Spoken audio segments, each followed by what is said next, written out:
попробуйте меня задержать и нарушите закон. Вы знаете закон? Чем вы будете руководствоваться, если Лично я пока нарушений не вижу. А здесь видно. Начальник нарушений не видит.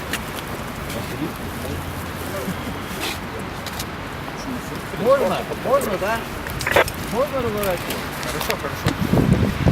Как там? Добро дали?